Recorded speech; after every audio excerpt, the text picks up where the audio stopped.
Students, आप लोग CAPF paper 2 का एग्जाम देने जाओगे।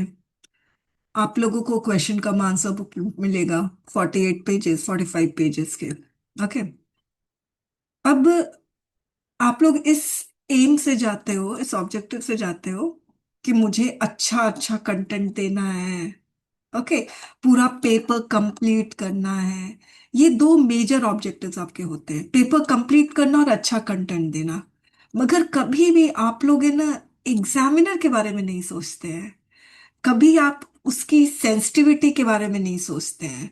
उसकी फीलिंग्स के बारे में नहीं सोचते हैं। कभी आप लोगों ने सोचा एग्जामिनर की फीलिंग्स क्या होती है?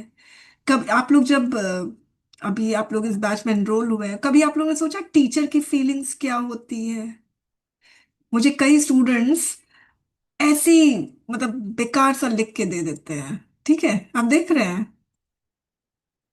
कुछ भी, कैसे भी मेस दे देते हैं। ये तो बहुत ही अच्छा है, देखिए। कभी सोचा है टीचर्स की फीलिंग्स क्या होती है? कभी नहीं सोचते हो आप लोग, है ना। आप लोग सिर्फ ये सोचते हो कि मुझे अच्छा कंटेंट देना है और मुझे एग्जाम पूरा क्वेश्चंस को कंप्लीट करके आना है, कोई भी क्वेश्चन स्किप नहीं करना है। कभी आप लोग ये नहीं सोचते हो कि जो ये मेरा आंसर इवैल्यूएट करेगा, उसका साइकोलॉजी क्या है, उसकी फीलिंग्स क्या है। क्या मैं अपना आंसर लिखते वक्त, क्या मैं उसकी फीलिंग्स का रिस्पेक्ट कर रहा हूं? ओके।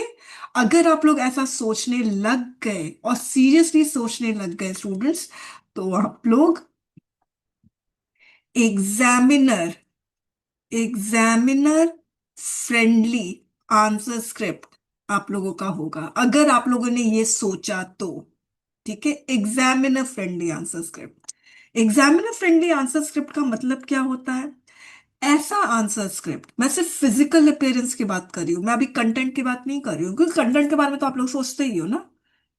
मैं दूसरी चीज बात कर रही हूँ कि आपका जो क्वेश्चन का आंसर बुकलेट जो 48 पेजेस का है, उसका लुक क्या होना चाहिए, फिजिकल अपीयरेंस क्या होना चाहिए। जैसे आप लोग इंटरव्यू में जाते हो, तो इंटरव्यू में अगर नहीं भी गए हो तो आप लोग देखा भी होगा, अच्छे से सूट बूट टाई, बहुत अच्छे से मैचिंग का, है ना। बहुत मतलब जैसे लड़कियां भी है, तारे सितारे वाले कुछ नहीं पहनती है, चमकीला कुछ नहीं पहनती है, बहुत सोबर सा। ओके, क्योंकि वो इंटरव्यू पैनल वालों को रिस्पेक्ट कर रही है, उनकी फीलिंग्स को रिस्पेक्ट कर रही है, उस ओकेजन को रिस्पेक्ट कर रही है, उस सिचुएशन को रिस्पेक्ट कर रही है, इसी की वजह से। अंडरस्टूड। तो वैसे ही जब आप लोग अपना एग्जामिनर फ्रेंडली आंसर स्क्रिप्ट लिखोगे, तो इसका मतलब आप एग्जामिनर को रिस्पेक्ट कर रहे हो, उसकी उसके टाइम को रिस्पेक्ट कर रहे हो, उसकी फीलिंग्स को रिस्पेक्ट कर रहे हो, और उसका जो अपना जो उसके अपनी जो परेशानियां हैं, उनके उसके जो अपने कंसर्न, ह्यूमन बीइंग है, उसके भी फैमिली होंगे, बच्चे होंगे, घर परिवार होगा, पता नहीं कितने कितने पर्सनल टेंशन्स होंगे, उस टेंशन्स को भी रिस्पेक्ट कर रहे हो। अंडरस्टूड।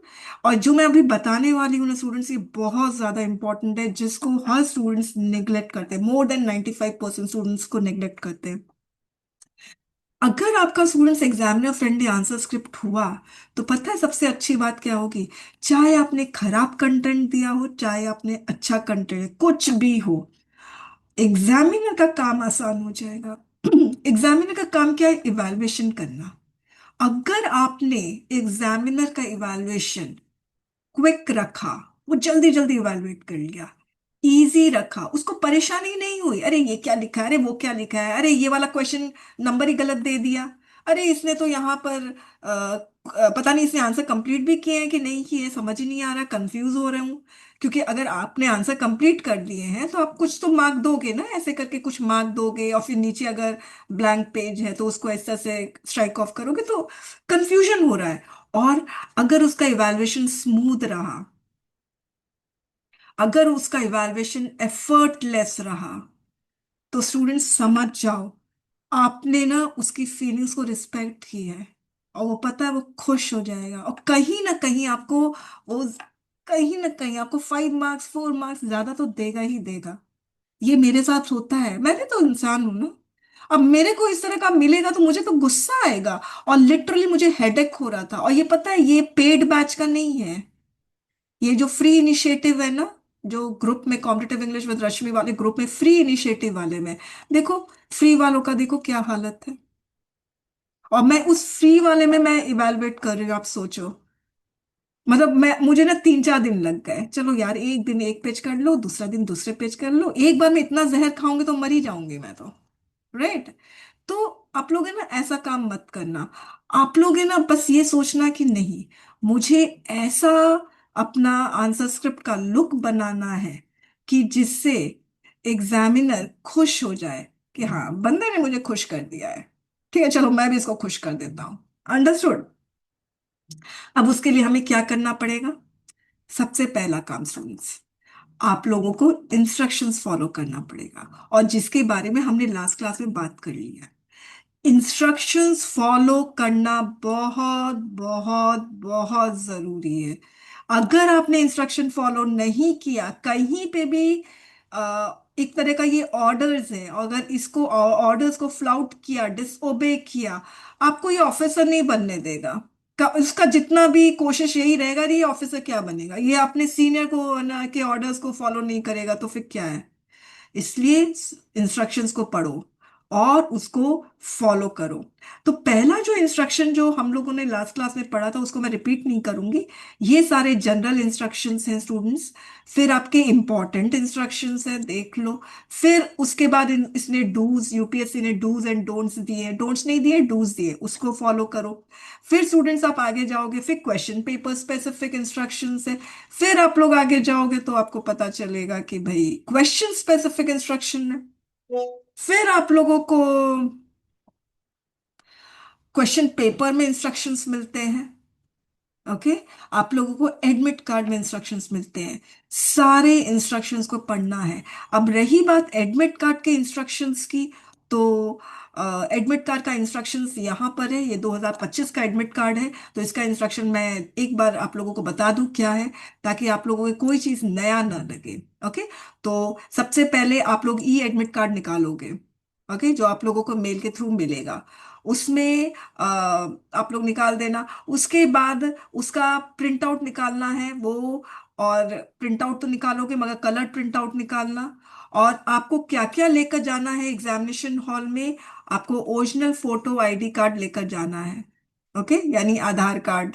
और फिर इसके साथ आपको 2 फोटोज लेकर जाना है, रीसेंट खींचा हुआ फोटो। 2 फोटो लेकर जाओगे। फाइन, ये चीज बहुत इंपॉर्टेंट है। उस ये तो है आधार कार्ड, 2 फोटोज और एडमिट कार्ड। उसके बाद आपका इसमें साफ साफ बोला है कि आप 30 मिनट्स पहले पहुंच जाओ एग्जामिनेशन हॉल में। ओके। और जो 1:30 PM में एक आफ्टरनून सेशन होगा, उसमें भी पहले पहुंच जाओ, 30 मिनट्स पहले।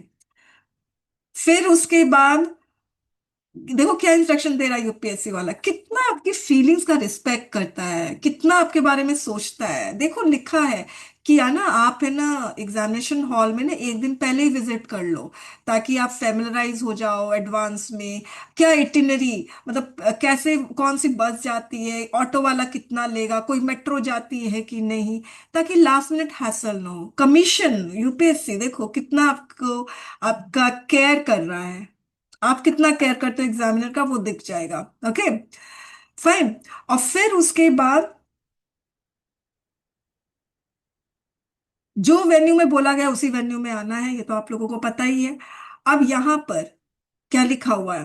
Please read carefully examination notice number dated इतना, rule for examination publish in the gazette of India, ये containing instruction displayed outside the examination hall.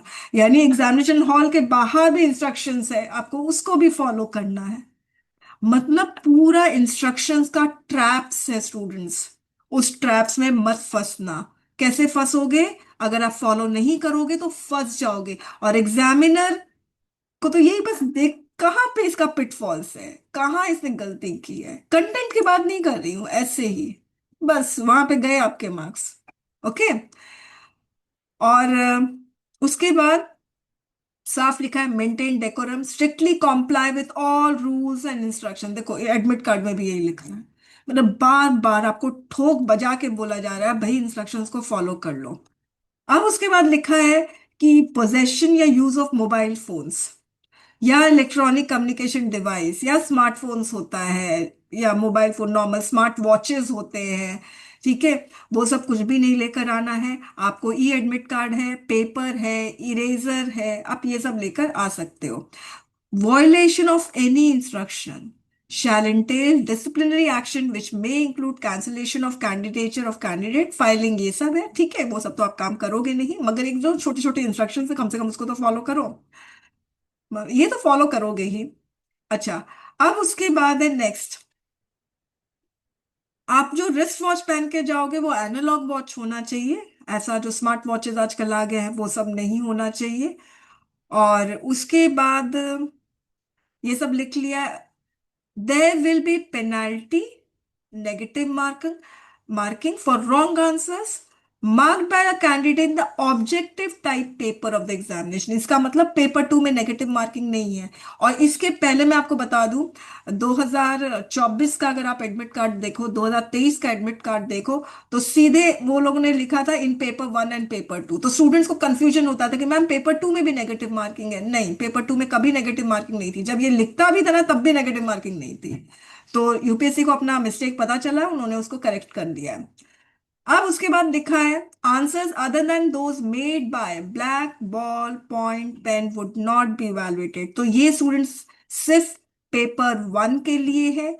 ऐसा ओएमआर शीट में जिसमें आप लोग अपने आंसर्स को मार्क करते हो, वो मशीन बेस्ड इवैल्यूएशन होता है, वो मशीन के अंदर जाता है ओएमआर शीट, इसीलिए आपको black ball point pen use करना है।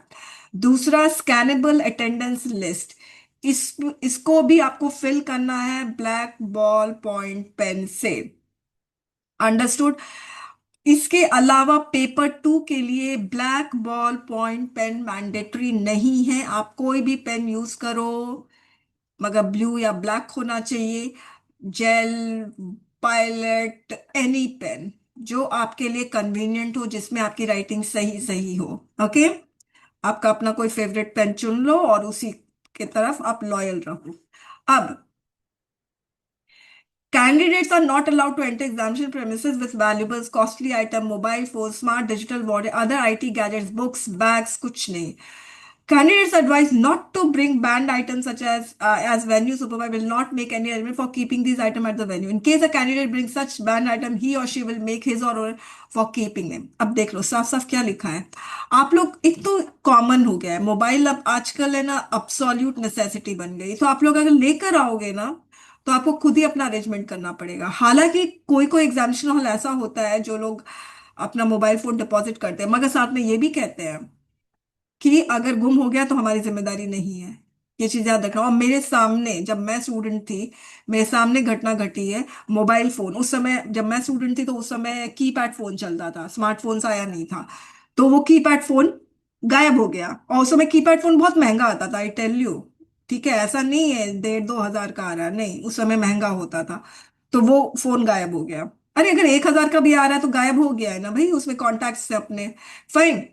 तो आप एग्जामिनेशन जो एग्जामिनेशन हॉल जो वेन्यू, उन लोगों की अथॉरिटी की कोई रिस्पॉन्सिबिलिटी नहीं, वो आप लोगों की है। ओके, इसीलिए कहते हैं कि आप एक दिन अगर आप लोग जहां पे आप लोगों का रहते हो वहीं पर है तब तो प्रॉब्लम नहीं है, आपको मोबाइल फोन लेकर जाने की जरूरत नहीं है। मगर आप लोग कहीं और से आ रहे हो तब तो मुश्किल ही है भाई, लेकर आना ही पड़ेगा।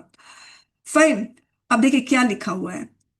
ई एडमिट कार्ड लेकर आओगे, पेन लेकर आओगे, पेंसिल भी बोल रहा है लाने के लिए, क्योंकि उन लोगों को पता है अगर अंडरलाइन पेंसिल से करोगे ना तो अच्छा लगेगा। अपना आइडेंटिटी प्रूफ लेकर आओगे। Copies of self attested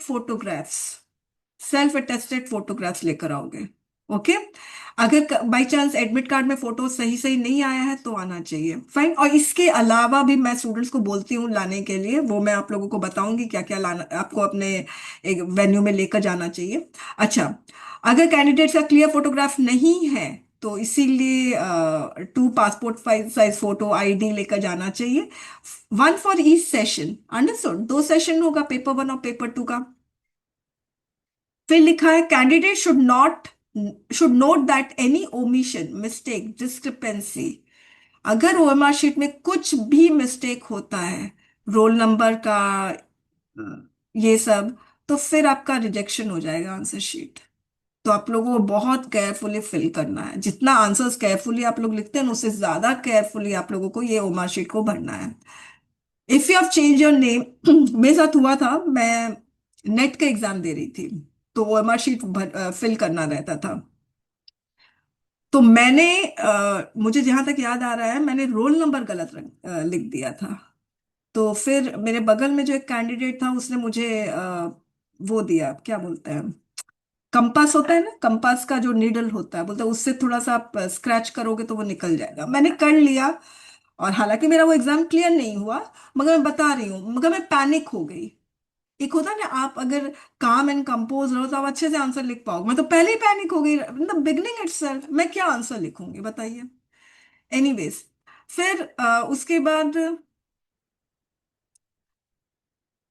hmm, if you have change your name by following the legal process, तो आपको है ना अपना government issued photo ID card, original gazette notification of change name, ये सब आपको देना होगा।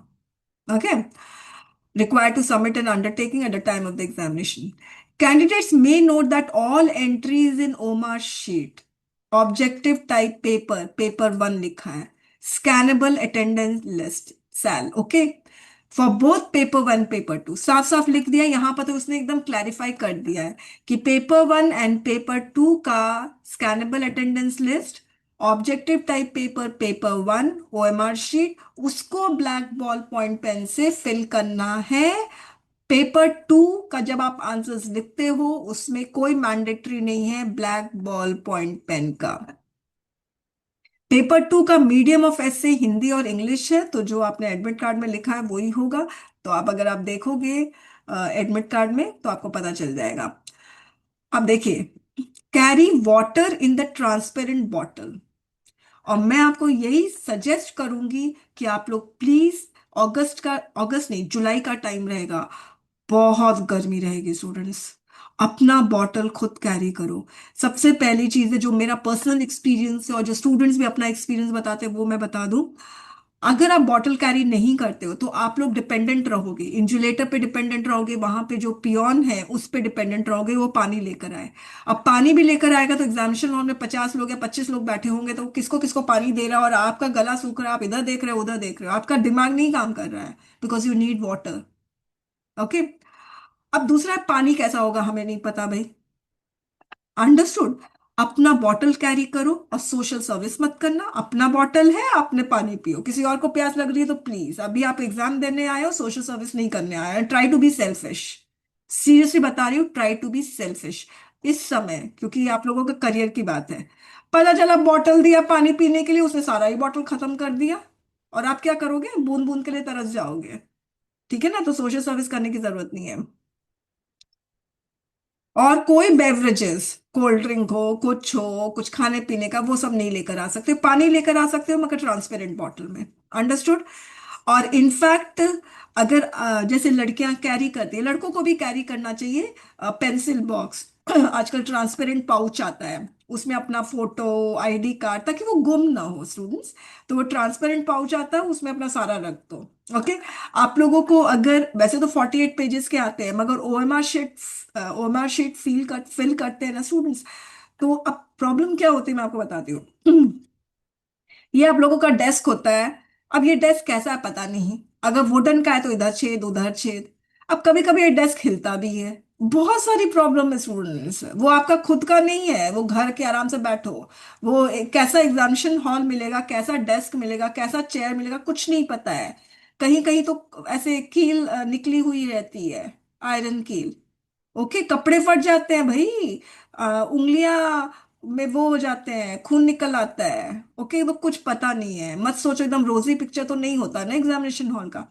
तो बेटर ये है, ट्रांसपेरेंट जो कार्डबोर्ड होता है, ट्रांसपेरेंट एग्जामिनेशन बोर्ड होता है, उसको कैरी करके लेकर जाओ, कम से कम ओएमआर शीट के लिए। आपको पेपर टू के लिए तो खैर जरूरत नहीं पड़ेगी, मगर पेपर वन के लिए जरूरत पड़ेगी। और स्कैनेबल अगर एग्जामिनेशन बोर्ड होगा ना, तो वो सख्त होता है, उसमें आराम से लिखोगे, छेद वेद हो भी तो आपको कोई मतलब नहीं है, मगर ट्रांसपेरेंट होना चाहिए। So if you are carrying bottle, transparent if you're carrying pencil pouch, transparent if you're carrying exam board, transparent. Okay. Candidate does not produce, अपना एक एडमिट कार्ड तो प्रोड्यूस करना ही पड़ेगा, ठीक है। एक रात पहले ना, जिस दिन एग्जाम उसके एक रात पहले सारा चीज इकट्ठा करो, जो पेंसिल पाउच है, पेन पाउच है, उसके अंदर रखो ट्रांसपेरेंट वाला, और सीधे उठो फ्रेश माइंड से अपना जाओ एग्जामिनेशन देने। ओके, अच्छे से। अब उसके बाद ये सारा name, photograph, QR code, admit card आप करेक्ट ये सब देख लेना। डिस्क्रिपेंसी हो तो तुरंत आपको यूपीएससी को कांटेक्ट करना है। और जो आपका आई कार्ड में जो आपका फोटो है वो एडमिट कार्ड में सब मैच करना चाहिए, ठीक है। और सेम फोटोग्राफ कैरी करो, अंडरस्टूड। जैसे आपका जो एडमिट कार्ड में फोटोग्राफ है, तो है ना, क्या होता है ना, मिसमैच हो जाता है ना, तो फिर मुश्किल हो जाती है, क्योंकि आगे इंटरव्यू भी तो देना है ना। अगर बियर्डेड फोटोग्राफ है, दाढ़ी वाला है, तो फिर आप उसी लुक में आओ। ये नहीं कि फोटोग्राफ में आपका दाढ़ी है और फोटोग्राफ में और ऐसे आप जा रहे हो तो बिना दाढ़ी के, तो फिर पहचानना मुश्किल हो जाता है, अंडरस्टूड। देखो कितना केयर करता है यूपीएससी आपका, थोड़ा सा आप भी केयर कर लो, है ना, कितनी छोटी छोटी बातें आपको बता रहा है। तो ये एडमिट कार्ड का इंस्ट्रक्शन हो गया, फाइन। और ये वाला इंस्ट्रक्शन हमने बात कर ली है। ओके, ठीक है। अब हम बात करते हैं कि आपको कैसे, हम बात कर रहे थे ना एग्जामिनर फ्रेंडली आंसर स्क्रिप्ट। तो एग्जामिनर फ्रेंडली आंसर स्क्रिप्ट के लिए आपको सबसे पहले क्या करना पड़ेगा स्टूडेंट्स? इंस्ट्रक्शंस फॉलो करना पड़ेगा। पूरा इंस्ट्रक्शन का यूपीएससी ने जाल बिछा के रखा हुआ है, उस जाल में मत फंसो, फॉलो करोगे तो नहीं फंसोगे। ओके। अब उसके बाद एक इंस्ट्रक्शन, अब मैं इंस्ट्रक्शंस के बारे में बात कर रही हूँ, ठीक है। एक इंस्ट्रक्शन तो दिया रहता है, क्वेश्चन स्पेसिफिक में जाएंगे, उसमें एक इंस्ट्रक्शन दिया रहता है लेंथ ऑफ द आंसर्स। मैंने कल भी इसके बारे में बात किया था स्टूडेंट्स। बाउंड्री सेट करना बहुत इंपॉर्टेंट है। यूपीएससी ने आपके लिए बाउंड्री सेट कर दी है कि आपको ऐसे 300 वर्ड्स में लिखना है। तो ये बाउंड्री सेट है, इस बाउंड्री को मत लांगो। ओके, वरना प्रॉब्लम है। अब 300 वर्ड्स का 310 कर दो, ज्यादा ज्यादा बहुत हो रहा है तो 320 कर दो, मगर उससे ज्यादा मत लेकर जाओ, फाइन। अच्छा, अब अगर आप उससे ज्यादा लिखते हो तो आप एग्जामिनर का वर्कलोड बढ़ा रहे हो। वो क्यों एक्स्ट्रा वर्ड्स को इवेलुएट करेगा? उसको पैसा तो इतने ही वर्ड्स का इवेलुएशन के लिए दिया गया है ना, इसलिए मत उसका वर्कलोड बढ़ाओ। आपको एग्जामिनर फ्रेंडली आंसर स्क्रिप्ट अगर करना है तो उसका जो इवैल्यूएशन है वो क्विक होना चाहिए। अगर आपने वर्ड ज्यादा बढ़ा दिए तो उसका इवैल्यूएशन क्विक नहीं होगा, अंडरस्टूड। तो ये बाउंड्री इसने सेट करके रखी हुई है यूपीएससी ने, तो उस बाउंड्री को रिस्पेक्ट करना है, पहली चीज। दूसरी चीज ये है, एक और बाउंड्री सेट करके रखी हुई है, ये रही, ये बाउंड्री है। ओके, इस बाउंड्री को भी नहीं लांघना है, मैं बता रही हूँ। बहुत मुश्किल है स्टूडेंट्स, बहुत मुश्किल है। ओके, तो मैं देखती हूँ स्टूडेंट, अभी भी, अभी आप लोगों ने मुझे अपने हैंडराइटिंग एनालिसिस के लिए आप लोगों ने मुझे अपना आंसर स्क्रिप्ट दिया ना, उसमें एक स्टूडेंट है जिसने उस बाउंड्री को पार कर दिया। तो भाई क्यों लिख रहे हो यूपीएससी शीट में? मत लिखो, अगर पार ही करना है। अगर है बाउंड्री तो रिस्पेक्ट करो, सिंपल सी चीज है। तो मार्जिन को रिस्पेक्ट करना है, ये चीज याद रखना।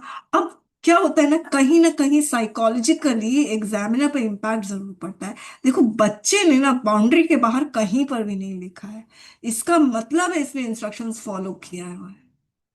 बहुत डीप इम्पैक्ट छोड़ता है।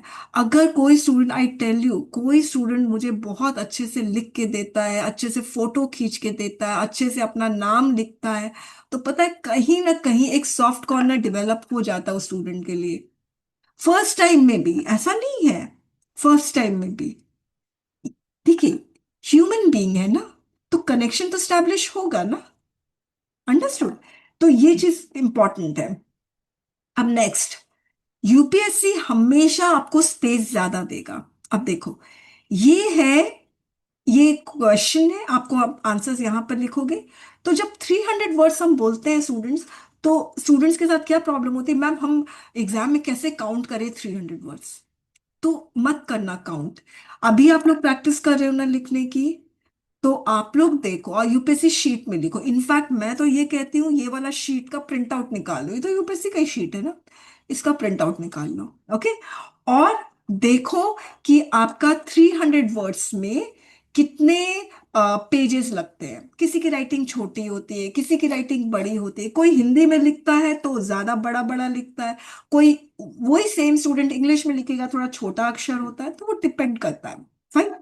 मगर तो आपको क्या करना है, कितने पेजेस में हो रहा है काफी है, तो आपको समझ में आ जाएगा कि हाँ यहाँ पर मेरा 320 वर्ड्स हो जाता है। मगर ऑन एन एवरेज में बताती हूँ, जिसकी राइटिंग एवरेज है साइज, बहुत बहुत ज्यादा खुला खुला नहीं लिखते हैं, लाइंस में जो गैप है ऑप्टिमम है, वर्ड्स के बीच में ऑप्टिमम है, तो 2 पेज, ये पूरा 2 पेज जाता है। और तीसरे पेज में यहां तक में आप समझ जाओ खत्म हो जाता है उसका। ओके। तो यूपीएससी हमेशा आप लोगों को थोड़ा ज्यादा ही स्पेस देगा, और जिसकी बहुत छोटी छोटी राइटिंग होती है ना, उसका तो 2 पेज में ही खत्म। ओके, मैंने इतनी छोटी छोटी भी राइटिंग देखी हुई है, एकदम टाइनी टाइनी होती है। तो अब स्टूडेंट्स, यूपीएससी आपको हमेशा ज्यादा स्पेस देगा। तो आपको क्या करना है, अगर आपका यहाँ पे खत्म हो गया है, देख लो, मैं इसको छोटा कर रही हूँ, देखिए आपका यहाँ पे खत्म हो गया, ये रहा ना। अब ये पेज, ये वाला ब्लैंक हो रहा है, तो कैसे पता चलेगा यू एग्जामिनर को कि आपने, आपका आंसर खत्म हो गया है? कम टाइम लगेगा, ये ऐसे करके यहाँ पे मार्जिन खींच दो, क्या जाएगा आपका। ओके। और यहाँ पे एक क्रॉस थ्रू कर दो, बस। एग्जामिनर खुश, और वो आपको भी खुश करेगा, आई गारंटी दिस, क्योंकि वो इंसान है ना, इसीलिए कह रहे हैं। ओके। तो हमेशा आपको ज्यादा स्पेस देता है यूपीएससी। तो आपको क्या करना है, उसको क्रॉस थ्रू करके एग्जामिनर का इवैल्यूएशन को क्विक करो, उसको तुरंत पता जा रहे बच्चे ने आंसर खत्म कर दिया है भाई, यहाँ पे आपको उसको, यहाँ पर तो वो मार्किंग नहीं करेगा, वो आगे जाके करेगा। मगर आपको समझ में आया? ओके। अब सपोज आपको लगा ये आपको आंसर नहीं लिखना है, इसको अटेम्प्ट नहीं करना, 6 में से 4 करना है, छोड़ रहे हो ना, आप एग्जामिनर को बताओ मैं जानबूझ के छोड़ रहा हूँ। ओके, मैंने पूरा 4 का 4 अटेम्प्ट किया है, ऐसा नहीं है ये मेरे से छूट गया, ऐसा नहीं है, मैं छोड़ रहा हूँ। जिसका छूट जाता है ना, वो लोग ये क्रॉस थ्रू कर ही नहीं पाएंगे। अंडरस्टूड? और जो जानबूझ के छोड़ते हैं ना, उन लोगों के पास टाइम रहता है इसको क्रॉस थ्रू करने का। पूरे पेजेस को क्रॉस थ्रू करो, एग्जामिनर खुश, आप भी खुश। ओके। ठीक है। अब एक और चीज आती है अंडरलाइन करना। तो अब अंडरलाइन करने के लिए मैं पर्सनली मैं बोलती हूँ कि आप लोग पेन से नहीं अंडरलाइन करो, पेंसिल से करो, जैसे इसने पेन से किया है, तो मुझे थोड़ा सा मेसी लगता है। ओके। तो वो मेसी लुक से बचने के लिए मैं हमेशा बोलती हूँ कि पेन से अंडरलाइन मत करो, पेंसिल से करो, जैसे इसने भी अंडरलाइन किया है। अब अंडरलाइन देखो कितना सारा अंडरलाइन कर दिया, ऐसे देखो हमने लिखा है ना, तो देखो सब कुछ बहुत इंपॉर्टेंट। इतना भी अंडरलाइन नहीं करो, इतना लेजरली अंडरलाइन मत करो, बार बार कहती हूँ बाउंड्री सेट करो। बाउंड्री सेट करोगे ना तो अच्छा रहेगा। अब एक पैराग्राफ है, उसमें जो सबसे इंपॉर्टेंट चीज है, जो क्वेश्चन से रेलिवेंट है, उसको अंडरलाइन करो, और पेंसिल से करो अगर कर सकते हो। नहीं कर सकते हो तो कोई मैंडेटरी नहीं है। अंडरस्टूड? ओके। और कैसे अंडरलाइन करना चाहिए वो तो जब आप लोग आंसर लिखना शुरू करोगे तब मैं बताऊंगी और क्या अंडरलाइन करना चाहिए। अंडरस्टूड? अच्छा। अब उसके बाद हम बात करते हैं हैंड राइटिंग की। तो ये जो आपको सब कुछ दिख रहा है ना, वो हैंड राइटिंग के लिए मैंने ओपन किया है। जैसे मैं हैंडराइटिंग के बारे में पहले थोड़ी सी चीज आप लोगों को बता देती हूँ, फिर हम लोग हैंडराइटिंग एनालिसिस करेंगे और हैंडराइटिंग कितना इंपॉर्टेंट होता है। अब अगर आप लोगों को एग्जामिनर फ्रेंडली आंसर स्क्रिप्ट बनाना है, आप लोग चाहते हैं, आप एग्जामिनर को रिस्पेक्ट कर रहे हो, उसके टाइम को रिस्पेक्ट करो, उसकी फीलिंग्स को रिस्पेक्ट करोगे, तो ऐसी राइटिंग में लिखोगे ना जिसमें एग्जामिनर समझ पाए भाई आपने लिखा क्या है। ओके। तो उसके लिए मैं आप लोगों को बता रही हूँ, राइटिंग बहुत ज्यादा मैटर करती है। इनफैक्ट कंटेंट से भी ज्यादा राइटिंग मैटर करती है। ओके। अब देखिए, अब मैं ये लिख रही हूं है ना, इसको मैं लिख रही हूं, India versus China in the context of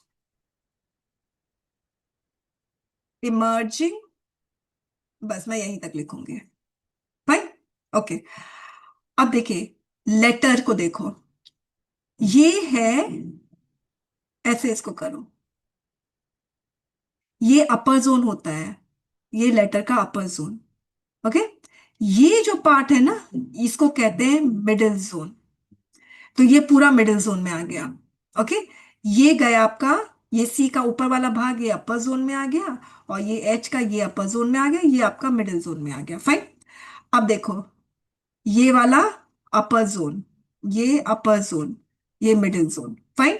अब ये बार है, इसके ऊपर ये सारा अपर जोन। अब ये हो गया लोअर जोन, ये लोअर जोन हो गया। फाइन, ये लोअर जोन। अब अगर मैं, मेरी राइटिंग सुंदर नहीं है, ये मुझे शुरू से पता है, वैसे कंटेक्स्ट लिखना था, शुरू से पता है, मतलब स्कूल से ही पता है। तो मैं जब स्टैंडर्ड 10th में थी तो मेरी टीचर मुझे साफ साफ बोल दिया था, पास होना है तो ऐसा लिखो कि समझ आए। ओके, हिंदी की राइटिंग ज्यादा खराब थी, इंग्लिश की भी राइटिंग खराब थी, मगर ज्यादा खराब हिंदी। तो मैंने पढ़ाई करने से ज्यादा ना राइटिंग की प्रैक्टिस की थी। अरे कम से कम उसको समझ में तो आया मैंने क्या लिखा है। ओके, तो ये चीज बहुत इंपॉर्टेंट, थैंक गुडनेस मैं पास हो गई। ठीक है। तो राइटिंग मेरी बहुत, और मैंने अपनी राइटिंग पे थ्रू आउट, जब तक मैं स्टूडेंट थी तब तक मैंने एक्सपेरिमेंट किया, अब मैं नहीं करती हूँ। ओके, कि मेरी राइटिंग समझ आए। जब एक्सपेरिमेंट किया था उसी समय मेरे फादर ने मुझे बुक दिया था, हैंड राइटिंग एनालिसिस का बुक दिया था। मेरी राइटिंग बहुत बहुत ऑफुल थी। ओके, तो वो हैंड राइटिंग एनालिसिस की बुक पढ़ा था, उसमें ये भी बताया गया था कि कैसे राइटिंग को इम्प्रूव करना चाहिए। ओके, तो अब देखो, हर लेटर में, हर लेटर नहीं, किसी किसी लेटर में अपर जोन होते हैं, मिडिल जोन होते हैं, और किसी किसी लेटर में दोनों होते हैं, अपर जोन, मिडिल जोन और लोअर जोन, तीनों होते हैं। राइट। अब आपकी राइटिंग कब समझ में नहीं आएगी? जब आपका ये मर्ज हो जाएगा ना, तो नहीं समझ में आएगा। अपर जोन मर्ज हो गया, जैसे मर्ज हो गया, ये नहीं समझ में आएगा। अभी तो फिर भी समझ में आ रहा है, बेचारा अकेले है तो क्यों नहीं समझ में आएगा, मगर ऐसे नहीं समझ में आता है। ओके, ये चीज समझ में आ गई। दूसरी चीज, राइटिंग आपकी कब बहुत खराब होती है? जब आपका अपर जोन, जो अपर जोन है ना, वो तलवार की तरह खींच दिए। अरे मैंने ये भी राइटिंग मैंने इवेलुएट किया है, पता है। लोअर जोन ये गया, ऐसा भी राइटिंग इवेलुएट किया है मेरे सामने, मैं आप लोगों को दिखा दूंगी। क्या कर रहे हो आप लोग? आप लोग टॉर्चर कर रहे हो। बेचारा एग्जामिनर आपका चेक करेगा ना, अगर ऐसी राइटिंग है तो बेचारा रात भर उसको नाइटमेयर्स, खराब खराब सपने आएंगे, डरावने डरावने। इतना ट्रॉमेटाइज कर दोगे आप लोग उसको। अरे वो वैसे भी नहीं होगा। मैंने कहा हटाओ यार, मैं तो चेक ही नहीं कर रहा हूँ, बस इधर उधर देख लेता हूँ, थोड़े थोड़े मार्क्स देता हूँ, बात खत्म। वो क्यों ट्रॉमेटाइज होगा भाई? और आप होते कौन हो? आपके पास इतना पावर भी नहीं है ट्रॉमेटाइज करने का, भाई राइटिंग से ट्रॉमेटाइज करोगे। ओके, वो नहीं इवेलुएट करेगा ढंग से, आपको मार्क्स ही नहीं देगा। अंडरस्टूड? तो राइटिंग बहुत मैटर करती है स्टूडेंट्स, आप लोग समझ नहीं रहे हो। अब देखो, ये राइटिंग के बारे में तो मैं बाद में बताऊंगी, इसके बारे में भी मैं बाद में बताऊंगी। अब ये राइटिंग देखो, ये राइटिंग है ना, फैट राइटिंग है। फैट मतलब मोटे मोटे अक्षर है। क्यों मोटे अक्षर है आपको पता है? देखो ध्यान से देखना, मोटे अक्षर क्यों है। क्योंकि इसका अपर जोन है ही नहीं, इसने अपर जोन को मिडिल जोन में मर्ज कर दिया है। देख लो कहाँ है इसका अपर जोन। बेचारे का तो लोअर जोन भी नहीं है, वो भी बेचारा मर्ज हो गया मिडिल जोन में। तो यानी अपर जोन भी मिडिल जोन में चला गया और लोअर जोन भी मिडिल जोन में चला गया, और नतीजा क्या हुआ? मोटे मोटे अक्षर। ओके, देख लो, ये राइटिंग देखने में सुंदर है। ओके, मगर अगर इसने पूरा लगातार 45 पेजेस लिखे, इसकी राइटिंग फिर नहीं समझ में आएगी। इसको खींचना है, इसको ये खींचना है ऐसे। ये खींचो भाई, ये डी क्या है, ये ए लग रहा है भाई, खींचो इसको। अंडरस्टूड? चलो ये है, अब मैं आपको और दिखाती हूँ। इसको मैं हटा रही हूँ। देखिए, ये इसका लोअर जोन है। इतना नीचे गया है कि बेचारा जो नीचे वाला अक्षर है ना, उसका भी स्पेस ले रहा है। कभी कभी स्पेस ले रहा है और कभी कभी नीचे वाले अक्षरों को हिट भी कर रहा है, देखो मार रहा है नीचे वाले अक्षर को। ये एम्पावरमेंट है। ये बेचारा ई वाई के टेल से दब गया। मगर समझाए कौन? ठीक है। अब देखो ये क्या है भाई, मुझे नहीं पता। अंडरस्टूड। मीन्स अभी भी खैर नहीं समझ पा रही हूँ मैं क्या है। आप समझे? और मैं ना देख रही हूँ क्या, मैंने ना 2-3 सेकंड तो लगाया था भाई समझने में कि ये क्या लिखा हुआ है। एग्जामिनर यूपीएससी वाला वो नहीं लगाएगा। नहीं समझ में आया, हटाओ। उसको क्या जा रहा है, नहीं देगा मार्क्स, उसको सब समझ ही नहीं आया तो आपको क्या लगता है वो री री री रीड करता रहेगा क्या? नहीं करेगा, हटा दो, मार्क्स नहीं मिलेंगे। अंडरस्टूड। अब इसमें देखना, अपाजोन इसमें भी गायब है, देख लो। मैं इसको बोल रही हूँ अभी, डंडी को ऊपर करो भाई, डंडी को ऊपर करो, देख लो। फिर मैं पूछ रही हूँ भाई ये क्या है? ठीक है। अब देखो, तलवार की जैसे खींचा हुआ है ये। क्या करें बताइए इसका? अच्छा साइन नहीं है ये सब, देख लो। अच्छा साइन नहीं है।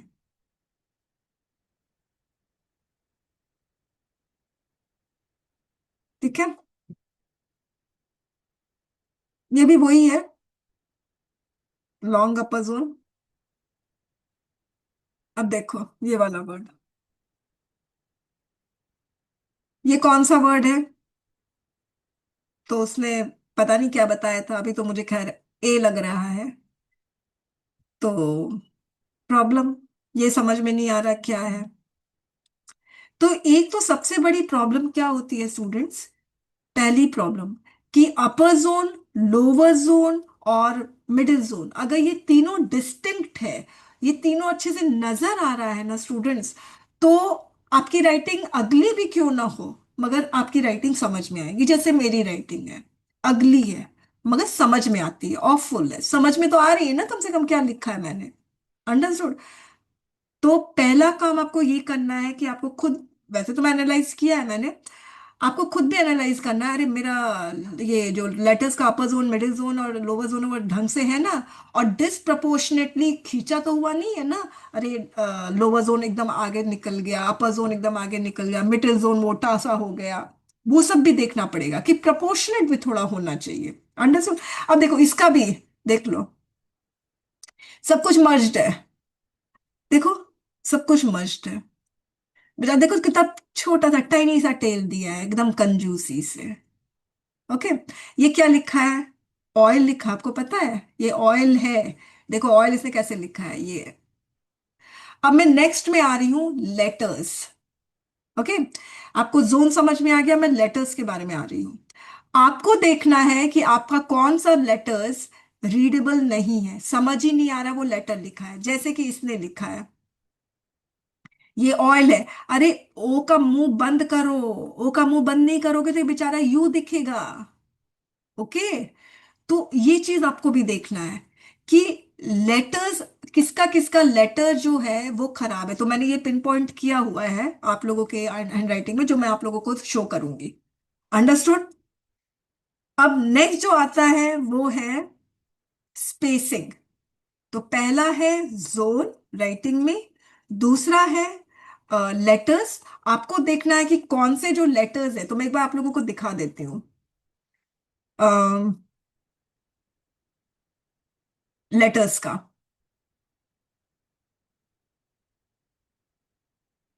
एक तो मैंने आपको दिखाया है इसका, ये यू वाला, ये वाला भी मैंने दिखाया है आपको।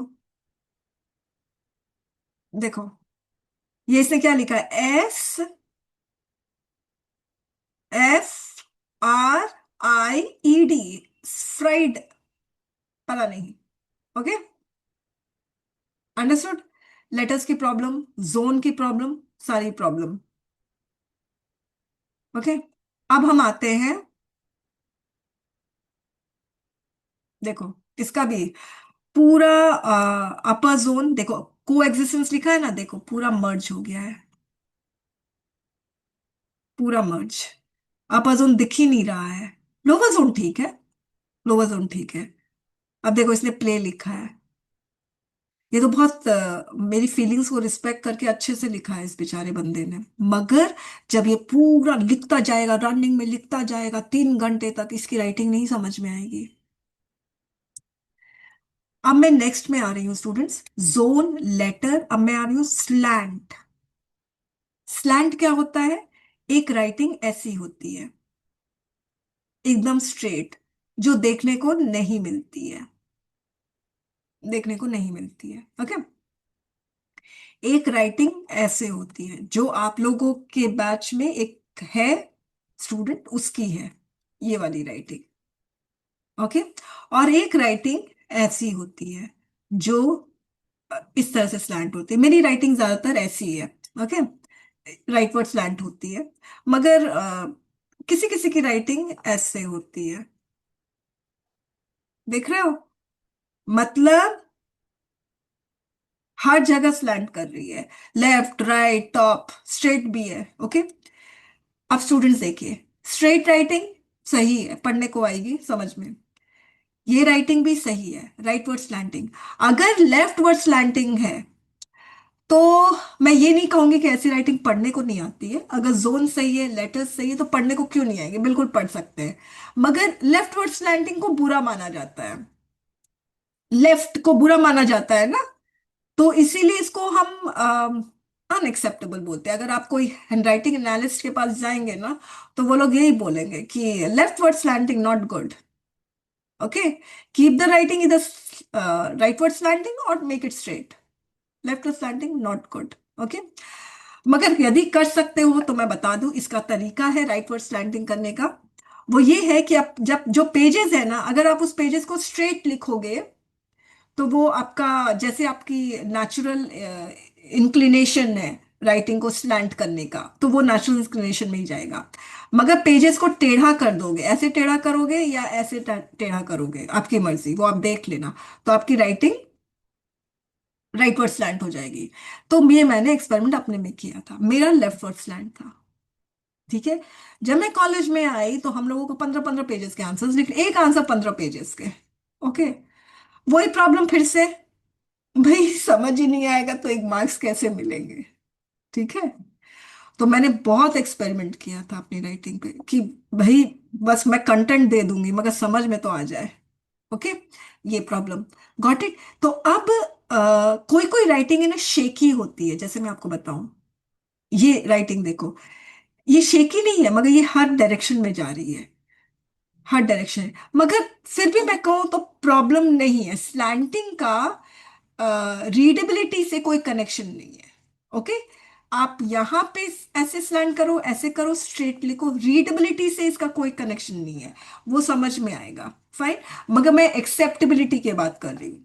इसके में प्रॉब्लम क्या है? एक तो प्रॉब्लम, इसकी राइटिंग हर जगह जा रही है, इसकी राइटिंग तो बॉटम में भी जा रही है और टॉप में भी जा रही है। देखो कैसे, ये ए लिखा है, थोड़ा सा ऊपर चढ़ा दिया, एनीबडी लिखा है, इसको नीचे उतार दिया। ओके। तो ऊपर चढ़ाना, नीचे उतारना, और फिर उसके बाद कोई राइटिंग राइट वर्ड स्लैंट है। अब देखो चेयरमैन का जो ये वाला डंडी है, ये उधर को जा रहा है, ए इधर को जा रहा है, और हर डायरेक्शन में इसकी राइटिंग। ओके। अब रीडेबिलिटी में प्रॉब्लम नहीं, प्रॉब्लम क्या है? इसका लेटर में प्रॉब्लम है। देखो कॉन्स्टिट्यूशन में एस कैसे लिखा है, मैं तो ऐसे लिख भी नहीं पाऊंगी। हो गया, शायद यही है, कॉन्स्टी, CONSTI, ये आई है। पता है कैसे पता चला मुझे? हल्का सा मुझे डॉट नजर आ रहा है, वरना ये आई कम लग रहा है, आर ज्यादा लग रहा है, और वो भी पूरा आर नहीं लग रहा है। वैसे तो ये उल्टा वी है, अगर सही बताऊं तो राइटिंग के लेटर्स में इसकी बहुत भारी प्रॉब्लम है। अंडरस्टूड? अब देखो लैंग्वेजेस को देख लो, इधर उधर इधर ही। जब मैं स्क्रीन में लिखती हूँ ना, तब मेरी राइटिंग इस तरह की जरूर होती है। ओके। तो ये एक राइटिंग है। अब ये वाला देखो, ये नहीं, छोड़ दो। ये राइटिंग, ये राइटिंग ठीक है, मगर मुझे इस राइटिंग में क्या प्रॉब्लम लग रही है? मुझे शेकी राइटिंग लग रही है ये, शेकी। मतलब थोड़ा सा ना हिली हुई राइटिंग लग रही है, समझ में आया? मतलब एक स्मूथ सा दिखता है ना, वैसा मुझे नहीं लग रहा है। या तो मुझे ऐसा लगता है कि पीछे में उसने कोई अगर ऐसा कुछ पीछे में कुछ रफ सा बोर्ड दिया होगा, उसकी वजह से इसकी राइटिंग शेकी है, देखो ना। सी, मतलब ऐसे ऐसे लग रहा है मुझे, वेवी टाइप का। तो मुझे ना थोड़ा आंखों में मुझे थोड़ा सा स्ट्रेस पड़ता है। मैंने इसका चेक किया हुआ है, ये चेक्ड वाला नहीं है। ओके, तो ये शेकी राइटिंग है।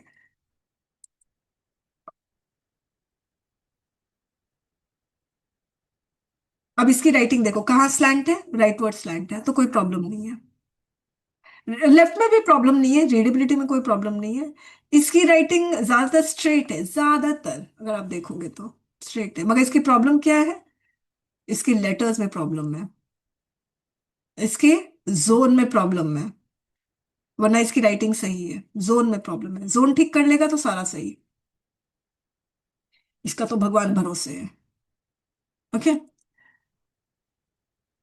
अब देखो भगवान भरोसे कैसे, कैसे कैसे इसका राइटिंग जा रहा है। एक तो लॉन्ग टेल है, ये गया, ये नीचे उतर गया, इसको ऊपर चढ़ा दिया, ये गया गया, ऊपर गया, नीचे उतर गया, इसको ऊपर चढ़ा दिया। तो प्लेन शीट में यूपीएससी दे रहा है ना, आपको ये सब मैनेज करना पड़ेगा कि कैसे इसको मैं ठीक करूं। सही है, अगर लाइंस दी रहती तो हमें दिक्कत नहीं होती है। देखो इसने कंट्रीज लिखा है, ये कितने अच्छे से लिखा है ना, दिल खुश हो गया मेरा देखकर। ओके, अच्छा अब हम बात करते हैं, जोन का बात कर लिया, लेटर का बात कर लिया, स्लैंट का बात कर लिया। अब हम बात करते हैं स्पेसिंग। स्पेसिंग बहुत जरूरी है, ये विजुअल कंफर्ट के लिए जरूरी है। अब होता क्या है स्टूडेंट्स, अगर मैं ऐसे लिखती हूँ, नहीं और अच्छे से मैं करती हूँ, अगर सपोज मैं ऐसे लिखती, इंडिया वर्सेस पता नहीं क्या लिखा था, चाइना, मैंने स्पेस नहीं दिया, मैंने ऐसा इवेलुएट किया हुआ है, मगर मेरे पास वो आंसर स्क्रिप्ट नहीं है, स्पेस ही नहीं दे रहा है भाई। ओके, तो वर्ड्स के बीच में स्पेस होना चाहिए, दो लाइंस के बीच में स्पेस होना चाहिए। ओके, इसकी राइटिंग खराब है, मगर स्पेसिंग ठीक है। स्पेसिंग जो है ना, वर्ड्स के बीच का स्पेसिंग वो ठीक है।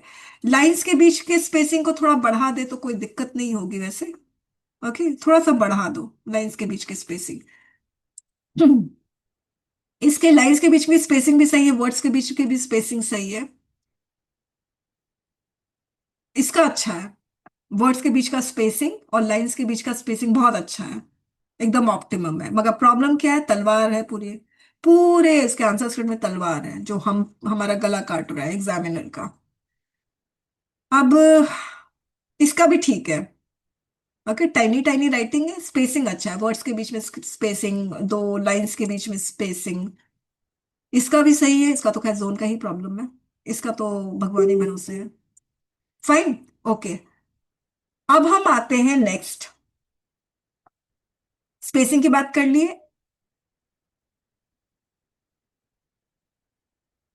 तो स्पेसिंग सही होती है ना स्टूडेंट्स, तो ना एग्जामिनर को विजुअल कंफर्ट मिलता है, खुला खुला लिखा हुआ है तो सबको समझ में आता है, आंखों में स्ट्रेन नहीं पड़ता है, बार बार चाय पीने की उसको आवश्यकता नहीं पड़ती है। अंडरस्टूड। आपको पता है कम से कम 1.25 घंटे, 1 घंटा तो मिनिमम लगता है पूरा 48 पेजेस का आंसर स्क्रिप्ट को इवेलुएट करने में। और उसमें भी आप लोग एकदम कंजेस्टेड लिखोगे तो बताइए क्या होगा।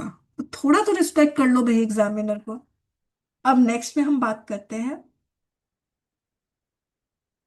फुल स्टॉप का, और स्मॉल सेंटेंसेस और लॉन्ग सेंटेंसेस की बात करते हैं। देखिए स्टूडेंट्स, एक तो ना आप लोगों को लगता है नहीं ये फुल स्टॉप क्या है यार, ऐसे ही कोई प्रॉब्लम नहीं है इसमें, तो नहीं भी देंगे तो चलेगा। मगर आप लोगों को पता है, जब फुल स्टॉप देते हैं ना, तो एग्जामिनर को ना वक्त मिलता है, वो थोड़ा सा रिलैक्स करता है, थोड़ा सांस लेता है। और अगर आप लोग फुल स्टॉप नहीं दोगे तो ट्रेन की तरह सेंटेंस चलता जाएगा चलता जाएगा, और एक बार में इतना लंबा सेंटेंस हो जाएगा कि पता ही नहीं चलेगा सेंटेंस में लिखा क्या है। इसलिए फुल स्टॉप बहुत बहुत इंपॉर्टेंट है। अब जैसे ये देखो, ये लॉन्ग सेंटेंस है, ये सेंटेंस इसका यहां से शुरू हो रहा है, द यूसेज से शुरू होके ये सेंटेंस, ये सेंटेंस यहाँ पे खत्म हो गया है, वैसे एंड से इसने खत्म किया है, वो जो नहीं करना चाहिए, मगर ठीक है। और फुल स्टॉप भी नहीं दिया, आई टेल यू। अब सेंटेंस खत्म होता है तो इंसान फुल स्टॉप भी देता है ना, तो फुल स्टॉप भी नहीं दिया, और यहाँ पे इसने पैरा चेंज कर दिया है। ओके, अब देख लो कैसे समझ में आएगा, बताओ एग्जामिनर को। थोड़ा तो उसकी फीलिंग्स का रिस्पेक्ट करो बेचारा, उसके पास अलग टेंशन अपना, और फिर आपका अपना ये इवैल्यूएशन का टेंशन और आप दे रहे हो उसको। The usage of mobile phone has a deep influence on the characters of teenagers, necessitating closing ties with families and elision from the society. And the increasing violence scenes in movies and web series is creating aggressiveness and the loss of character among the youth, leading to problems in the. Oh, Baba, literally मैं तो नहीं पढ़ती हूँ, आपको पता है। मैं देखती हूँ लॉन्ग सेंटेंस है, मैं लिख देती हूँ लॉन्ग सेंटेंस और फिर अनक्लियर। मैं नहीं पढ़ूंगी, मुझे टेंशन लेना ही नहीं है। अगर लॉन्ग सेंटेंस आपने फ्रेम किया है तो यानी एक ही सेंटेंस के अंदर आपने बहुत सारे आइडियाज को स्क्वीज कर दिया है। यहाँ पे आपने कैरेक्टर्स और टीनेजर्स के बारे में बात कर दी, ये एक। फिर उसके बाद आपने बताया एलिजन फ्रॉम, जैसे एलिजन होता नहीं है, ये सेकंड। फिर आपने बताया इंक्रीजिंग वॉयलेंस, तीन। फिर आपने बताया, अच्छा, लॉस ऑफ कैरेक्टर बताया है, four. Leading the problems in the home age, फिर ये फाइव। एक ही मतलब पांच पीसेस ऑफ कंटेंट को आपने एक ही सेंटेंस के अंदर स्क्वीज कर दिया है, घुसा दिया है लिटरली। बेचारे ये लोग भी, खुद लेटर्स लोग भी सांस नहीं ले पा रहे हैं यहाँ पर, एग्जामिनर क्या लेगा बताओ, नहीं समझ में आएगा स्टूडेंट्स। फुल स्टॉप पुट करो, बहुत बहुत जरूरी है। ओके,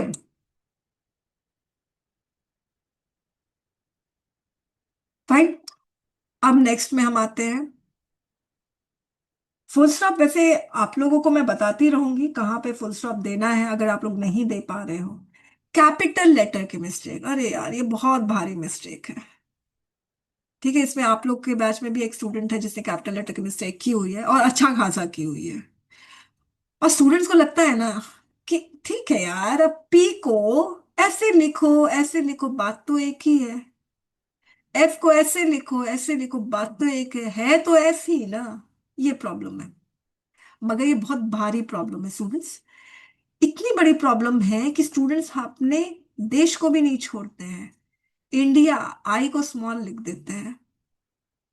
मगर अगर अपना नाम लिखना हो, जैसे अमन है, अपना नाम लिखना हो तो भाई अपना नाम तो हम कैपिटल में लिखेंगे, दूसरे के नाम को स्मॉल कर दो भाई। अपना नाम ऐसे लिखते हो? नहीं लिखते ना, तो फिर दूसरों का नाम क्यों कर रहे हो स्मॉल? अब पुटिन है तो उसका नाम को स्मॉल कैसे कर सकते हो आप? नहीं कर सकते। अब ध्यान से सुनो, कैपिटल लेटर कब यूज किया जाता है? सबसे पहली चीज तो है, फुल स्टॉप दोगे उसके बाद कैपिटल लेटर से शुरू होगा सेंटेंस। दूसरा, किसी का भी नामकरण कर दो। मंथ्स का नामकरण किया गया है, जनवरी फरवरी मार्च। डेज, मंडे ट्यूसडे वेंसडे, नामकरण है। कंट्री नामकरण हुआ है, इन विलेजेस सिटी सबका नामकरण हुआ है, तो आपको उसको कैपिटल में ही लिखना है। ओके, तो कैपिटल लेटर की मिस्टेक मत करना, देख लो। और जहां तहां कैपिटल लेटर मत घुसा देना। अब टुडे में प्लास्टिक में पी कैपिटल है, एब्सर्डिटी में ए कैपिटल है, डिड नॉट पे में पी कैपिटल है, प्रॉपर में पी कैपिटल, ये हर जगह पी को कैपिटल ही कर रहा है, देख लो। जबकि यहां पर कैपिटल की जरूरत ही नहीं है। मैंने तो थोड़ा सा बोला ये प्रॉब्लम है, अब हर जगह कर रहा है तो फिर मैं क्या करूं?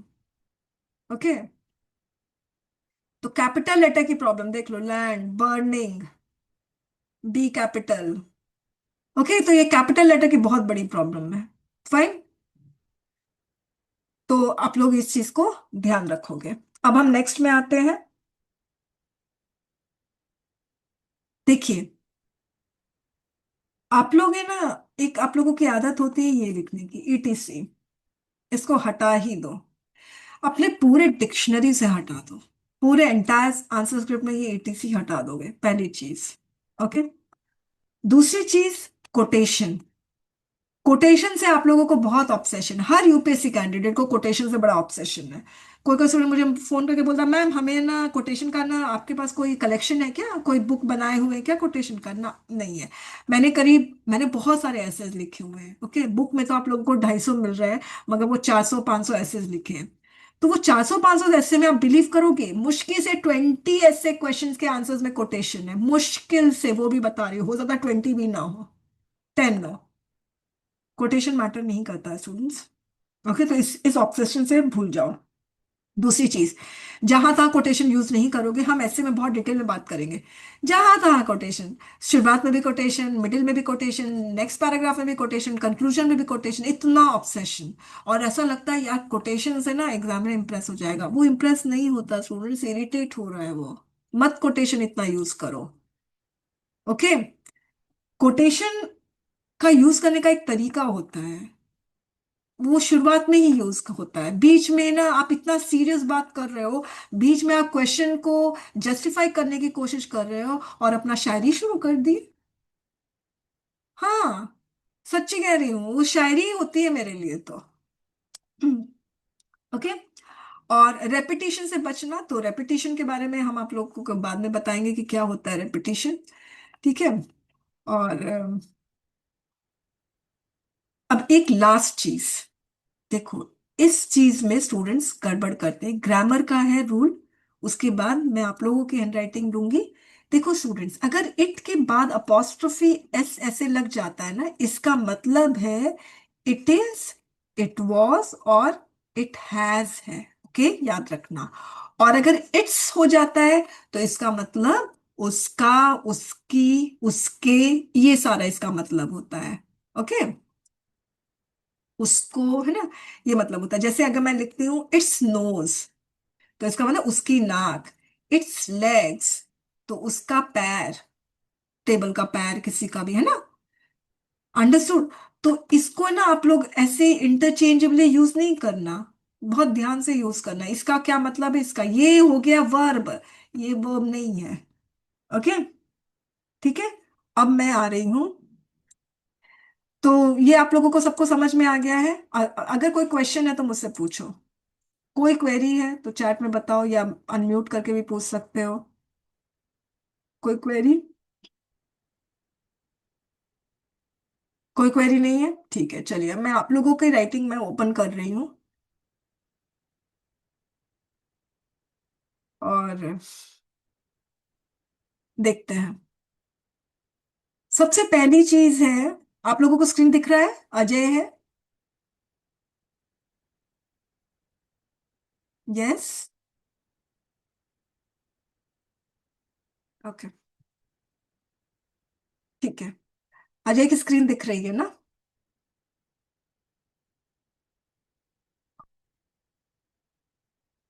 सबसे पहली चीज है, अगर आप इसकी राइटिंग देखोगे तो राइटिंग में कोई खास प्रॉब्लम नहीं लग रही है, कोई खास। ठीक है। अपर जोन भी ठीक है, चाहो तो और इलांगेट कर लो तो सही रहेगा, मगर ठीक है, थोड़ा और इलांगेट करने में कोई प्रॉब्लम नहीं है। दूसरा, आ, इसके वर्ड्स के बीच में गैप बहुत अच्छा है। दो लाइंस के बीच में गैप, दो पैराग्राफ के बीच में गैप, तो बहुत एरी लुक है इसका। जो आंसर्स है ना, बहुत एरी लुक है और अच्छा सा लग रहा है। प्रॉब्लम क्या है? पहली प्रॉब्लम तो मुझे इसकी लग रही है आर, जो एकदम अलग से नजर आ रही है। मतलब आर को क्या जबरदस्त, इतना सजा सजा के लिखना, इतना बड़ा बड़ा, एकदम जाइंट आर। बाकी अगर आप देखोगे, बाकी सब छोटा छोटा, और ये आर ही अलग से बड़ा नजर आ रहा है। ऐसा क्यों भाई? मुझे तो अजय नाम है, इसमें तो आर कहीं है ही नहीं। ओके, तो ये थोड़ा सा मुझे वैसे प्रॉब्लम नहीं है, आई टेल यू, क्योंकि ये आर अलग से डोमिनेंट लग रहा है, मगर आर आर ही लग रहा है, ये अच्छी बात है। तो ऐसे कोई प्रॉब्लम नहीं है। आप किस पे इम्प्रूवमेंट कर सकते हो? प्रेशर पे। प्रेशर मतलब आप इतना प्रेशर देकर लिखते हो कि जो पीछे वाला जो शब्द है ना, वो भी छप रहा है। इससे क्या हो रहा है, आपकी जो सुंदर सी राइटिंग है वो सुंदर नहीं लग रही है, वो अब मैसी लुक दे रही है। इतना नीट, एरी लुक, विजुअल कंफर्ट देने वाली राइटिंग में प्रॉब्लम है। यही प्रॉब्लम है। प्रेशर कम दो, या तो पेन को चेंज करो। अंडरस्टूड? ठीक है, ये अजय का हो गया। अब उसके बाद मैं आ रही हूं अमन का। अमन की राइटिंग में प्रॉब्लम नहीं है, अगर आप देखोगे तो इसका अपर जोन भी अच्छा है। ओके, देखो अपर जोन कितना अच्छा है। लोअर जोन भी ठीक है, लोअर जोन भी ठीक है। प्रॉब्लम क्या है? कैपिटल लेटर, जहां आई को भी, मतलब मैं, मैं को भी इसने कैपिटल कर दिया है। न्यूयॉर्क, और ये इसने देखकर लिखा है, ये भी बता दूं। अगर इंसान देखकर भी लिख के गलती कर रहा है तो फिर क्या करेंगे बताइए। देखकर न्यूयॉर्क ऐसे लिखा होगा न्यूज़पेपर में? बिल्कुल नहीं लिखा होगा। ओके। तो यहाँ पर देखकर गलती हो रही है। अगर देखकर गलती हो रही तो फिर बहुत बड़ी प्रॉब्लम। अब देख लो, मैंने बोला था ना, इंडिया, इस बेचारे इंडिया को नहीं छोड़ते हैं। अगर अमन अपना नाम लिखेगा तो ए कैपिटल लिखेगा, दूसरे के नाम को। अब रशिया को देखो, देखो पुतिन को क्या कर दिया बेचारा। पुतिन कितना छोटा सा हो गया है। अभी इंडिया आया भी था, सोचिए, रशियन प्रेसिडेंट को कितना स्मॉल कर दिया। Prime minister, P M. तो ऐसे इसकी राइटिंग में प्रॉब्लम नहीं है अगर इसने अपना कंटेंट अच्छा दिया, कैपिटल लेटर की प्रॉब्लम नहीं की, तो और ऑर्गेनाइज रहा, इसको मार्क्स मिलेंगे मिलेंगे। देखो कितना सुंदर लग रहा है, यूक्रेन, है ना? अच्छे से लिखा है इसने। और ज्यादा गैप है, वैसे कम गैप रखेंगे तो कोई दिक्कत नहीं है। और इसकी मर्जी है ना? कभी हम स्मॉल हैं, कभी हम छोटे हैं, कभी हम बड़े हैं, देख लो मर्जी चले, यानी इसको रूल्स नहीं पता है, अपनी मर्जी से चल रहा है ये। और देख कर लिख रहा है तो गलत कर रहा है। फिर हम आते हैं, अजय का तो हमने बता दिया था ना। अब उसके बाद हम आते हैं अंशुल का।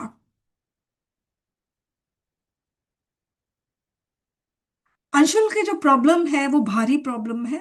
एक तो अंशुल का जो स्लैंट आप देखोगे, लेफ्टवर्ड स्लैंट है। तो ठीक है, अगर आपको लग रहा है कि आप नहीं कर सकते हो तो प्रॉब्लम नहीं है, ठीक है, रहने दो लेफ्टवर्ड स्लैंट, ओके। मगर प्रॉब्लम इसकी बहुत बड़ी है सी और ई में। सी को लिखने का तरीका कन्वर्जेंस है, मगर ये कन्वर्जेंस देख रहे हो, इसकी एक आदत है। किसका मैं बोल रही हूँ? अंशुल। अंशुल की क्या आदत है देखिए, ये कुछ भी लिखता है ना तो कर्व देकर लिखता है, कुछ भी। आप देखिएगा इस तरह से कर्व देगा, देखिए, एस में, ई में, सी में, एस में, कॉम्प्रिहेंसिव है, देखो ये कर्व दे रहा है, इसकी आदत है। ज्यादातर ये कर्व कहाँ पर दे रहा है? एस में दे रहा है, ई में दे रहा है, सी में दे रहा है। अगर जी में देखोगे तो जी में कर्व नहीं दे रहा है। ओके, कहीं और जी दिखता है तो देख लेते हैं। अब देख लो, अग्रीमेंट में देख लो, डबल ई दोनों एक दूसरे के ऊपर देखो चिपके हुए हैं। बताओ, बताइए कैसे काम चलेगा? ओके। अब तो ये कर्व को इसको कम करना है। बाकी अपर जोन अच्छा है, अब देख लो, मार्जिन का रिस्पेक्ट किया? नहीं किया। तो फिर एग्जामिनर भी नहीं करेगा रिस्पेक्ट। तुम मत करो, हम भी नहीं करेंगे। अंडरस्टूड? देखो इसकी आदत है कर्व देने की। डिप्लोमेटिक में देखो कितना सारा कर्व दिया, एक यहाँ पे कर्व दिया, बाप रे बाप, कैसे कोई लिखता है इस तरह से। फिर यहाँ पे भी कर्व दिया, कितना टाइम वेस्ट हुआ है ना। अगर डी सीधे लिख दो तो क्या प्रॉब्लम है? ओके। तो और थोड़ा सा प्रॉब्लम इसका लोअर जोन का है, लोअर जोन हिट कर रहा है। तो लोअर जोन को तो कम करना पड़ेगा, पहली चीज लोअर जोन को कम करो। दूसरी चीज है, सी और ई में ध्यान दो, कर्व मत दो, बेटर रहेगा। कर्व देना बंद कर दो, टाइम भी वेस्ट नहीं होगा। ओके, टाइम वेस्ट नहीं होगा। एस ऐसे लिख रहे हो फिर घुमा रहे हो, तो ये तो ऑलमोस्ट 8 हो गया। ओके। तो इस पे काम करो, लोअर जोन पे काम करो। बाकी वर्ड्स के बीच में गैप ठीक, दो लाइंस के बीच में गैप ठीक है, प्रॉब्लम नहीं है। ओके। अब मैं आ रही हूँ, ये अंशुल का हो गया। अब मैं आशीष का में आ रही हूँ, आशीष का तो ओपन ही नहीं हुआ। तब तक मैं धर्म के में आ रही हूँ। नहीं, दिनेश। अब दिनेश की जो राइटिंग है, इसने मुझे मैसेज किया कि मैम, ये जो इसने जो रेखा नहीं दी है ना, ये प्रॉब्लम है स्टूडेंट्स। ठीक है, प्रॉब्लम। इसने ये रेखा नहीं दी है, अफ्रीका। ये रेखा देनी पड़ेगी क्योंकि ये रूल है हिंदी का। अब ये रूल है तो इससे कैसे आप बचोगे? पहली प्रॉब्लम ये। दूसरी प्रॉब्लम इसकी ह में प्रॉब्लम है। अब जहां जहां देखोगे जो ह है ना, उसका प्रॉब्लम है। ये रहा ह, ये ह, और ह कितनी बार लिखना पड़ता है, बाप रे बाप, गजब। अब दिनेश की प्रॉब्लम क्या है, और उसकी प्रॉब्लम उसने जो बताया वो लॉजिकल भी है, कि अगर ये रेखा ऐसे देना शुरू करेगा तो टाइम ज्यादा लगेगा। ये तो मैं मानती हूँ। इनफैक्ट इस बार लास्ट ईयर या कहीं पर बात चल रही थी कि हिंदी मीडियम स्टूडेंट्स के लिए जो ड्यूरेशन होता है ना, एग्जाम का ड्यूरेशन, टाइम ड्यूरेशन वो ज्यादा होना चाहिए, क्योंकि हिंदी लिखने में ज्यादा वक्त लगता है। ओके। तो लेवल प्लेइंग फील्ड होना चाहिए, ऐसे सुनने को आ रहा था मगर कुछ हुआ नहीं। तो हिंदी लिखने में टाइम लगता है, ये है। मगर मैं कुछ नहीं कर सकती, आप भी कुछ नहीं कर सकते हो। आपको ये रेखा नहीं दोगे, और जो हिंदी इवेलुएट करेगा ना, और वो अगर हिंदी के लिए बहुत पैशनेट होगा ना, इस लैंग्वेज के लिए, तो आपका तो गया काम। ओके, बेड़ा गर्क हो जाएगा। ठीक है, तो अभी सिर्फ दो पे काम करो, अभी मैं बहुत ज्यादा नहीं बताऊंगी। ह पे काम करो, रेखा देना शुरू करो। और स्टूडेंट्स, रोज लिखो। आज जिस तरह से आप लोगों ने अभी मुझे लिख के दिया है ना स्टूडेंट्स, अभी जो मैंने आपको इम्प्रूवमेंट बोला है कि ये इम्प्रूवमेंट करना, वो रोज इम्प्रूवमेंट करना है। A4 शीट लो, सिर्फ एक ही पेज भरो, मगर रोज लिखो, उंगलियां रोज चलनी चाहिए, और इम्प्रूवमेंट के साथ साथ रेखा दे देकर। ओके। ये दिनेश का है। ओके, धर्म का देख लेते हैं। टाइनी राइटिंग है इसकी, मगर ठीक है, टाइनी राइटिंग है तो ऐसी कोई प्रॉब्लम नहीं है। अपर जोन सही है, लोअर जोन भी ठीक है, दो लाइंस के बीच में गैप बहुत सही है, दो वर्ड्स के बीच में भी गैप सही है। थोड़ा कम दे दोगे तो गैप भी चलेगा, कोई प्रॉब्लम नहीं है। अगर आपने बहुत सजा सजा के लिखा है तो अगर गैप कम भी जाएगा तो प्रॉब्लम नहीं है। और अच्छा, मैंने बोला भी है कि नॉट मच प्रॉब्लम। ठीक है, ऐसे मैंने अब क्या करूं, कुछ प्रॉब्लम लग नहीं रही है तो कहीं से कहीं कुछ प्रॉब्लम निकालना पड़ेगा ना, तो हल्का सा प्रॉब्लम निकाल दिया। वैसे ये प्रॉब्लम नहीं है, क्योंकि ज्यादातर ये एस है ना। देखो एस इसने ना चेंज कर करके लिखा है, देखिए। एस है ना, देखो। हल्की तो प्रॉब्लम है वैसे एस में, हल्की प्रॉब्लम है बेचारा। टेढ़ा सा है। ओके। मतलब सोया हुआ है, लेटा हुआ है, कुछ भी, मतलब कौन ऐसे करके एस को लेटा देता है, ये बताओ ना, मैंने ज्यादा ही लेटा दिया है। आपका आधा लेटा हुआ है, तो हाँ, एस आप ठीक कर सकते हो चाहो तो। एस ठीक कर लो। आर आपका भी बड़ा जाइंट है, डोमिनेंट है आर, हाँ। अच्छा, देखो ये लेटर देखो, ये किसका है, ये धर्म का है ना।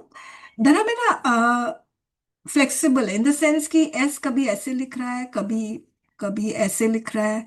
आर कभी ऐसे लिख रहा है, कभी ऐसे लिख रहा है। ठीक है, तो सही है।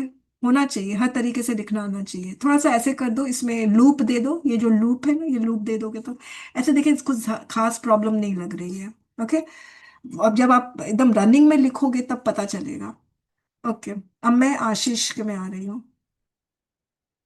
हम्म। आशीष का अपर जोन गायब।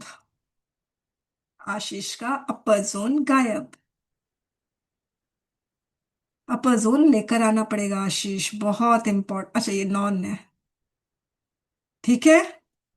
बाकी वर्ड्स के बीच में गैप में प्रॉब्लम है, आपको गैप देना पड़ेगा। मतलब आप लेटर्स के बीच में गैप बहुत ज्यादा दे रहे हो, देखो ना। ए और एल नेचुरल है। अब पता है क्या है, ये आपने ऐसे लिखा, ये मुझे एच भी लग रहा है, और मुझे लग रहा है इसमें डंडी खींच दो ऊपर के लिए। ओके। तो एक तो वर्ड्स के बीच में थोड़ा गैप देना शुरू कर दो। लोअर जोन में, लोअर जोन में कोई खास प्रॉब्लम नहीं लग रही है, as long it doesn't hit the words given below, it is hitting. Hit कर रहा है, हिट कर रहा है। अपर जोन में काम करो, लोअर जोन में काम करो। गैप दो वर्ड्स के बीच में थोड़ा सा ज्यादा दे दो, लाइंस के बीच में गैप ठीक है।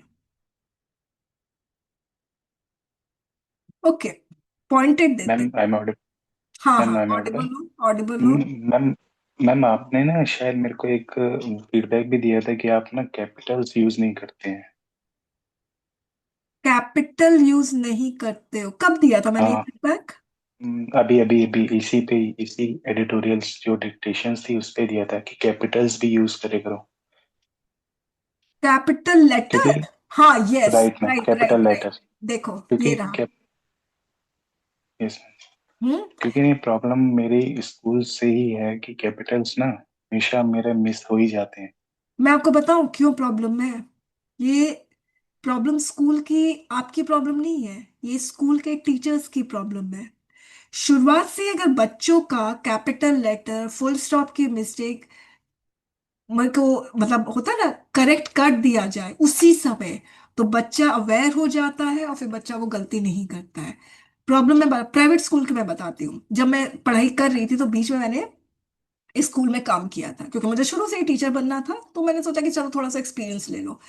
तो मेरा ग्रेजुएशन हो गया था और पोस्ट ग्रेजुएशन का एग्जाम दिया, तो बीच में मेरे पास टाइम था, 2-3 महीने थे टाइम। 3 महीने में मैंने एक प्राइवेट स्कूल, क्रिश्चियन स्कूल, बहुत अच्छे स्कूल में मैंने काम किया। आप बिलीव करोगे, स्टाफ रूम है, ये टेबल है, मैं आपको बताऊं, ठीक है।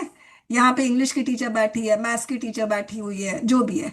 तो मैथ्स की टीचर ने, तो सबको अपने अपने कॉपीज रखते हैं, तो मैथ्स की टीचर ने इंग्लिश के टीचर की, स्टूडेंट्स की कॉपी यानी इंग्लिश की कॉपीज को इवेलुएट कर दिया, होता है ना। और इसको पता तक नहीं चला, इसने मैथ्स के होने के बावजूद इंग्लिश की कॉपीज को इवेलुएट कर दिया, उसको पता भी नहीं चला। पता कब चला, जब इस टीचर ने बोला, अरे आपने तो 3-4 कॉपीज इवेलुएट कर दी मेरी, आपको तो अपना मैथ्स का कॉपीज इवेलुएट करना था ना। इसका मतलब पता है क्या है? अंधाधुन, बस tick mark tick mark tick mark tick mark, ये मैंने खुद देखा हुआ है। तो बच्चे कैसे इंप्रूव करेंगे? ओके। तो ये प्रॉब्लम है। अब लेट पता चला है आप लोगों को कि ये बहुत जरूरी होता है, तो क्या करना चाहिए? हम लोग को अभी से इम्प्रूवमेंट लेकर आना है। तो कभी किसी ने आपको बताया नहीं होगा, अगर स्कूल में प्रॉब्लम, अगर किसी ने बताया फिर भी नहीं किया तो फिर आपकी गलती है। अंडरस्टूड? तो अभी फिलहाल मैं बोलूंगी अपर जोन, लोअर जोन और कैपिटल लेटर का काम करो। और थोड़ा सा 2 वर्ड्स के बीच में गैप दे सकते हो, और रोज लिखो, रोज रोज लिखो। और हो सके तो मुझे लिख के दिखा दो। अभी तो इवैल्यूएशन चल नहीं रहा है ना, अभी तो वीडियो क्लासेस चल रही है। तो आप लोग चाहो तो आप लोग मुझे दिखा सकते हो, मैम देखिए आपने जो बोला था हमने वो इम्प्रूव किया है, अब देखिए अब सही है। फाइन। तो आप लोग कल भी दिखा सकते हो, कोई प्रॉब्लम नहीं है, वो मैं वीडियो क्लासेस नहीं लूंगी उसमें, मगर मैं आप लोगों को बता दूंगी, ठीक है। तो ये मैम आशीष का हो गया। हाँ बोलिए आशीष। मैम अपर जोन तो मेरे को समझ आ गया है, पर लोअर जोन में मेरे को आप एक बार फिर से बता सकते हैं कि देखो, कहाँ आपको लगता है कि हिट कर रहा है लोअर जोन, तो लोअर जोन हिट मैक्सिमम कर रहा है। ये मैक्सिमम लिमिट है या मिनिमम है? देखो कोई मैक्सिमम लिमिट, मैक्सिमम मिनिमम कुछ नहीं होता है आशीष। आपका ऐसे देखिए, एक एक क्या आप करते हो, आप है ना लूप बनाते हो प्रॉपर, ऐसे करके लूप बनाते हो और ट्रायंगल फॉर्म में बनाते हो, ठीक है। Right ma'am. तो कोई प्रॉब्लम नहीं है, आप एक ट्रायंगल बना रहे हो, प्रॉब्लम नहीं है। प्रॉब्लम क्या है? आपको इसको छोटा करना है, जैसे ये जी है तो क्यों ना इसको छोटा कर दो, ये वाई लिखा है, छोटा कर दो। आप मीन्स देखना। इसको ज्यादा एक्सटेंड नहीं करना है, ज्यादा एक correct, correct, beyond the limit, correct, कि बियॉन्ड। मतलब कि एक जो सेंटेंस है वो देखने में भी बढ़िया लगे। हाँ राइट। अभी अगर मैं देखिए, मैं आपको ना छोटा कर रही हूँ, ठीक है। आप देखना, आपके में अपर लोअर जोन बहुत ज्यादा ही प्रोमिनेंट है, देख लो। और लोअर अपर जोन, जोन तो दिया ही नहीं है मैंने। हाँ, और अपर जोन दिख ही नहीं रहा है, उसको तो छोड़ ही दो। मगर लोअर जोन बहुत प्रोमिनेंट है, वो हिट कर रहा है। Right ma'am. और आप देखना आशीष, मैं आपको बता रही हूँ, आप तो काम भी करते हो ना, ड्यूटी पे भी जाते हो, आप देखना आपकी पर्सनालिटी पे भी निखार आएगा, आपका सोचने का तरीका चेंज हो जाएगा। अपर जोन को ऊपर खींचो, लोअर जोन को नीचे, मतलब छोटा कर दो, शॉर्टन कर दो, इसको इलोंगेट कर दो, देखना आपके ना सोचने का तरीका, लोगों को परसीव करने का तरीका, सब कुछ चेंज हो जाएगा। मगर इट विल टेक टाइम, और आपके पास अभी टाइम है, आई टेल यू, एग्जाम जुलाई में, बहुत टाइम है। तो आप लोग मुझे कल भी दिखा सकते हो। फाइन। तो ये आशीष का हो गया, अब मैं आ रही हूँ, धर्म का हो गया। फिर मैं आ रही हूँ दिनेश का। अच्छा, दिनेश का इंग्लिश का रह जाता है, ये इंग्लिश का है। अब देखिए, हिंदी में भी दिनेश जो है, उसका राइटिंग है ना लेफ्ट वर्ड स्लैंट है, और इंग्लिश में भी लेफ्ट वर्ड स्लैंट है। तो देखिए, लेफ्ट वर्ड स्लैंट मैंने पहले भी कहा था कि अच्छा सा नहीं लगता है, मगर रीडेबल हो तो प्रॉब्लम नहीं है। वैसे भी इसको काफी इंप्रूवमेंट करना है, हिंदी में भी करना है, इंग्लिश में भी करना है, तो फिर थोड़ा सा इसको टाइम लगेगा, और ज्यादा मेहनत भी रिक्वायरमेंट है। सबसे पहले तो कैपिटल लेटर की प्रॉब्लम, सेंटेंस की शुरुआत किया है ना यहाँ से, इसी में गलती। ओके। तो आपको 60 मार्क्स के लिए आपको मेहनत करनी पड़ेगी। और अगर आपने हिंदी आपकी अच्छी है, कहाँ से बिलोंग करते हो दिनेश? मैम राजस्थान से। राजस्थान से बिलोंग करते हैं, ओके। ठीक है। राजस्थान में कहाँ से? जालोर डिस्ट्रिक्ट। ओके। आपकी हिंदी कैसी है? मैम अच्छी है हिंदी। बहुत अच्छी भाषा, मतलब भाषा कैसी है? मैम अच्छी है। Very nice. तो अगर हिंदी भाषा अच्छी है और हिंदी की राइटिंग सही कर लो, कंटेंट बेहतर दे दो, तो वो आपका जो 80 में अगर 30 मार्क्स बोले, 20, वो तो डिपेंड करेगा कैसा आप लिखते हो, वो तो मैं इवैल्यूएट करूंगी तब पता चलेगा। वो आपकी मुट्ठी में है। आपको मेहनत इस पे करनी है, राइटिंग पे बहुत काम करना है। ओके, तो अब देखिए, आपका जो प्रॉब्लम है, सबसे पहला प्रॉब्लम कैपिटल लेटर। दूसरा प्रॉब्लम, दो लाइंस के बीच में गैप। नोट डाउन कर लो। कैपिटल लेटर की प्रॉब्लम, गैपिंग की प्रॉब्लम, दो वर्ड्स के बीच में गैप, ठीक है। दो लाइंस के बीच में गैप की प्रॉब्लम। दूसरा प्रॉब्लम है ए। देख लो, ये रहा आपका ए, ये नहीं है। ओके, ये ऐसा ए बहुत लोग लिखते हैं, बहुत। ओके, तो ये सही नहीं है। फाइन। इसके अलावा अभी आप ना स्लैंटिंग का मत फिक्र करो, जैसा स्लैंट है वैसे ही रहने दो, इस पे काम मत करो। एक बार में इतना काम करोगे तो मुश्किल है। ये क्या लिखा है? मैम 2009। अच्छा, मुझे 200 ग्राम लग रहा है, पता नहीं क्या लग रहा है। ठीक है, अब देखो 2009 लिखा है। हम्म।